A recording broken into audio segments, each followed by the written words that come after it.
नमस्कार. Pathology education YouTube चॅनलमध्ये आपलं सर्वांचं स्वागत आहे. मी डॉक्टर महेश नांदवीकर. आज आपण शिकणार आहोत role of C peptide and insulin in diabetes mellitus. आपले मागचे जर व्हिडिओ आपण पाहिलेत तर डायबिटीजवरतीच आपले सगळे लेक्चर्स आहेत. Plus diabetes type 1 diabetes, type 2 diabetes and type 3 diabetes, plus त्यांची सगळ्यांची नॉर्मल रेंजच्या टेस्टिंगची, एवढं आपण सगळं शिकलेलो आहे. आज आपण role of insulin and C peptide शिकणार आहोत. जनरली डायबिटीज टेस्टिंगमध्ये आपण fasting blood sugar, post prandial blood sugar आणि सगळ्यात महत्त्वाचं म्हणजे HbA1c या 3 प्रकारच्या टेस्टिंग आपण रुटीनली शिकलो. म्हणजे ज्यांना डायबिटीज डिटेक्ट करण्यासाठीची गरज आहे, मला डायबिटीज आहे की नाही हे माहीत करून घ्यायचं आहे, त्यांनी आत्ता fasting blood sugar, PP blood sugar आणि इन्सुलिन. त्याच्यानंतर स्पेशलाइज टेस्टिंग, जर आपण इन्सुलिन रेझिस्टंट वगैरे आहोत आणि हे आपल्याला पाहायचं असेल तर आपण स्पेशलाइज टेस्टिंग म्हणून सी पेप्टाइड आणि इन्सुलिन या 2 घटकांची आपण टेस्टिंग करूया. आता यांचा रोल एक्झॅक्टली डायबिटीजमध्ये काय आहे, सी पेप्टाइड आणि इन्सुलिनचं. सो इन्सुलिन जर समजा आपण पाहिलं तर आपण जे काय खातोय, जे काय पितोय, त्याच्यातून जी एनर्जी तयार होती मेटाबॉलिझममधून, ती एनर्जी कन्वर्ट होऊन शुगरमध्ये रूपांतर होते. आता ही शुगर सेल्सपर्यंत पोचत नाही आहे, त्याला कोणीतरी वाहक लागते आणि म्हणून एक स्वादुपिंड आपल्या शरीरामध्ये आहे. तो स्वादुपिंडातून पॅनक्रियाजमधून एक इन्सुलिन नावाचा स्त्राव तयार होत आहे आणि इन्सुलिन नावाचा स्त्राव ही शुगर, जेवढी शुगर जी आहे ही शुगर सेलपर्यंत पोचवण्याचं काम करत आहे.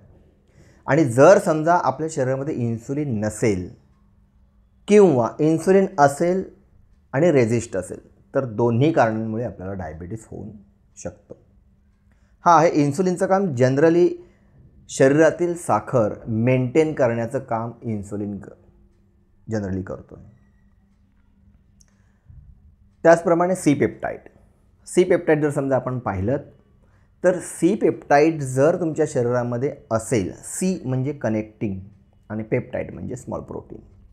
सो कनेक्टिंग पेप्टाइड जर आपल्या शरीरामध्ये असेल तर इन्सुलिनचं प्रोडक्शन होतं आहे असे समजून जावे. म्हणजे आता जर समजा आपला डायबिटीज आहे तर टाईप 1 असेल तर आपल्याला इन्सुलिनची कमतरता आहे आणि इन्सुलिन आपल्या शरीरातून येणं गरजेचं आहे आणि साखरला मेंटेन किंवा शुगरला मेंटेन करणं गरजेचं आहे. जनरली इन्सुलिन पाहिजे. मग आता इन्सुलिन आपल्या शरीरामध्ये आहे की नाही हे आपण आधी सी पेप्टाइडवरून कळू. जर आपल्या शरीरातली सी पेप्टाइड लेवल जर कमी जास्त असेल तर आपण समजावं की आपल्या शरीरामध्ये सी पेप्टाइड लेवल कमी आहे, म्हणजे याचा अर्थ आपल्या शरीरामध्ये इन्सुलिन कमी असू शकतं. आपल्या शरीराची सी पेप्टाइड लेवल जर नॉर्मल असेल तर आपण असं समजू की आपल्या शरीरामध्ये इन्सुलिन त्याच लेवलला आहे. आता सी पेप्टाइड लेवल जर आपल्या शरीरामध्ये नॉर्मल आहे याचा अर्थ स्वादुपिंडातून बीटा सेल कार्यक्षम क्षमता एकदम व्यवस्थित सुरळीत चाललेली आहे. जेव्हा बीटा सेल कार्यक्षम क्षमता व्यवस्थित चालली याचा अर्थ बीटा सेल्सने इन्सुलिन तयार करण्याची क्षमता आहे. म्हणजे एकंदरीत जेव्हा आपल्याकडे पॅनक्रियाज आहे, स्वादुपिंड आहे,